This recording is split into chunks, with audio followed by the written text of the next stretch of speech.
Hey everybody, Coach Toolshed here, and today I want to talk about the current state of virtual reality headsets and what's going on as far as the industry is concerned when it comes to that video game medium.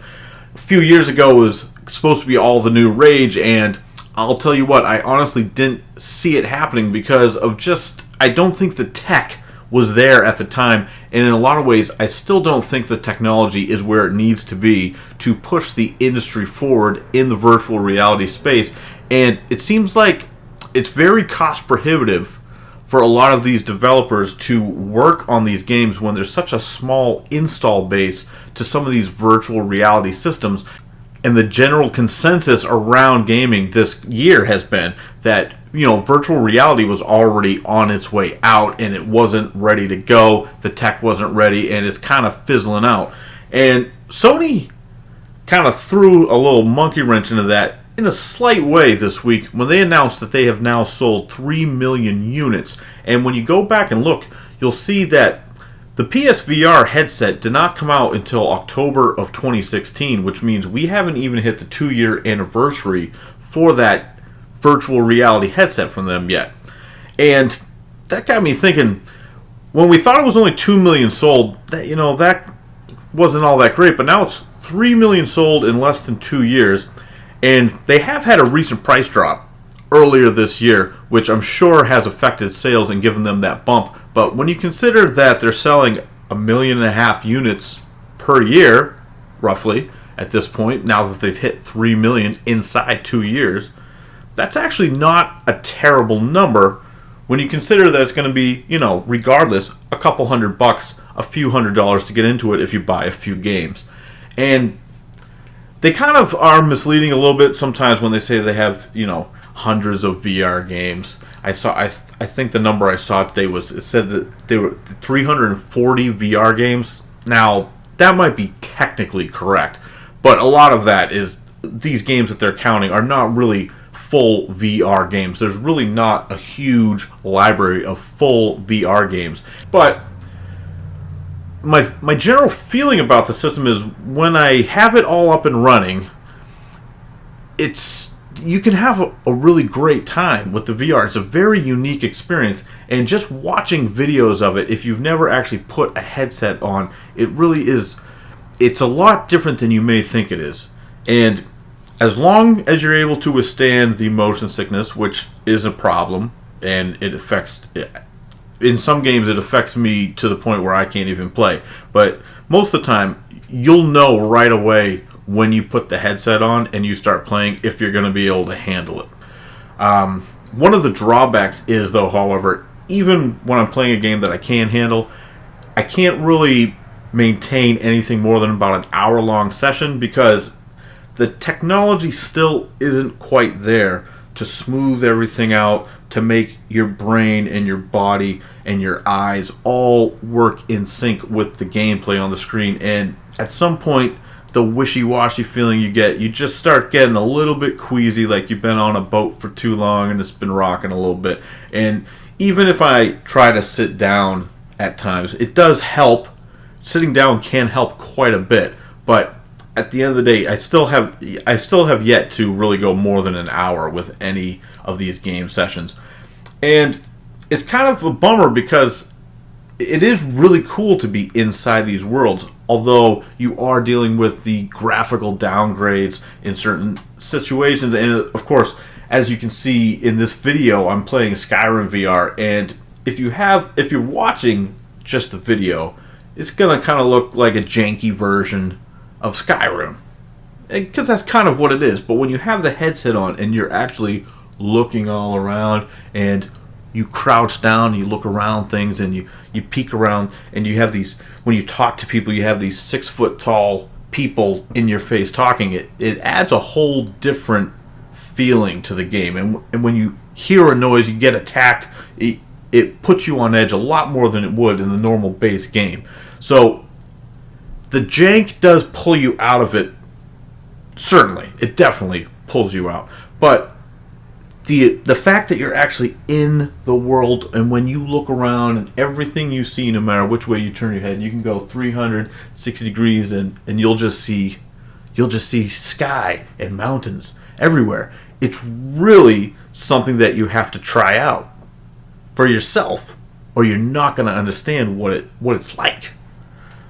And to be honest, that is sort of the fatal flaw when it comes to VR at this time, because you don't really want to go to a store and just try on a headset, do you? You don't know who had the headset on first. There's all sorts.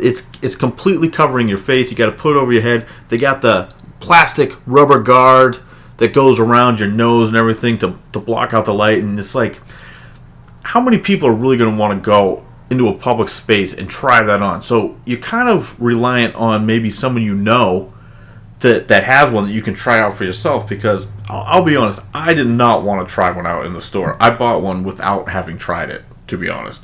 Just, I had the money and I was curious, so I was like, all right, you know what? I'm going to jump in and do it. And it has its ups and downs, and it's not a perfect system by any stretch. And it's a little bit cumbersome. Every time I start a game, it takes a lot more time to get set up. It takes me about 10 minutes usually to get myself all set up, get everything cleared out of the way. But when you get into some of these games, it is really a unique experience. And it might not be for everyone, and you might get sick. And no, it's not perfect. And I'll be honest, no, the technology's really not there. But we are still in the early days of the technology. They tried it a while back, way before the tech was ready, a long time ago, and that was a joke. That was a joke in the 90s. I mean, let's be honest. And we might look back in another 20 years and consider this to be a joke, but to me, this is what we're at the point now where this is not a joke. Like, you can get in and play these games and have fun with it, and there's legit games to play. A lot of people talk about Resident Evil 7, and I have the game. I'll be honest, I'm a little bit too big of a chicken to go in there in VR. I'll be honest. I probably will eventually try it out, but I have yet to work up the nerve. I'm not gonna lie to you, because that game was pretty scary without the VR. And when you're in these worlds, if something is mildly frightening in a regular game, it is going to be much more frightening in real life. Even if you're just talking to an NPC that's supposed to be menacing in one of these games, and they're right in your face, it's like a real person is in your face. And the technology is good enough where, yeah, your brain will be tricked into thinking that, yes, there's a 6-foot-tall dude in your face screaming at you. It works. It works. It does trick your brain, and that's good and it's bad, because your brain and your body, you get the equilibrium messed up, and that is the problem with the system at the end of the day. But I think in a few more years, when they work out some of the more graphical stuff, when we maybe there's less motion blur, and they can do more of a one-to-one, like you move your head and everything else is moving. We're not there yet, though. And from what I've seen, we're not even close. But like I said, I am on the weakest one. The PSVR is the weakest out of all of them, as far as I know. There might be I think there actually is a more budget one too, but I think that one is even more high end than the PSVR at this point. But the tech is getting there. Maybe in another 5-10 years with some more advancements. Who knows? This could be something that's really cool. And so I jumped into it. I don't think it's perfect. I honestly don't use it a ton, because like I said, it is kind of a pain in the ass to set up. But when you do get in there, it can be rewarding. If it's something that you want to try out, you can ask me some questions. I'll discuss it with you. This is just a topic that popped into my head today, because I kind of wanted to talk a little bit about VR and how I've never really thought that the tech was ready, but I jumped in anyway, and it's hit or miss. I'll be honest. This is just how I feel about it. But with the news this week about Sony selling 3 million, I thought to myself, you know what? That's actually not a terrible number. It's certainly not maybe what they were expecting, because I'm sure all the research and development that they had to put into it is probably still more than the money that they've recouped on it. We don't, how are we to know? We have no clue what Sony's books look like as far as that goes. But 3 million in under 2 years isn't terrible. We don't really know what's going to happen going forward until some of these game developers. The problem is the game developers it's very risky for them to be making games and putting a bunch of manpower and dollars into these projects for games that maybe wouldn't sell at all anyway, and now they got to worry about having such a small install base on the VR. And that to me is just a huge problem right now. So really, I do admire Sony for sticking with it, and some of these other companies are coming up with higher end versions that we've seen. And from what I've heard, it is a big step forward, and probably in a few more years it'll be something worth buying. Is it worth buying now? Maybe not. If you got the extra money laying around and you're really curious, yeah, go for it. Go for it. You can have fun with it. But I still don't think virtual reality is ready yet. And it probably has a few more rocky years ahead. And honestly, I don't know if the money's going to end up being there at the end of the day to keep this thing going.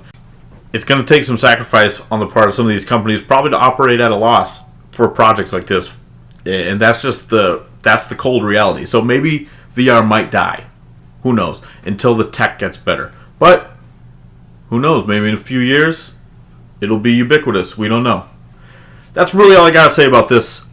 I'll talk to you guys later. Let me know, have you guys tried out VR? I'm assuming probably most of you probably have not, just because the sales numbers just aren't there. But I thought it was interesting. 3 million sold. That's not horrendous. I'm sure there are some of you that have tried it out. What do you guys think about it? Did it make you sick? Let me know. I'm Coach Toolshed. As always, keep it turned to 11.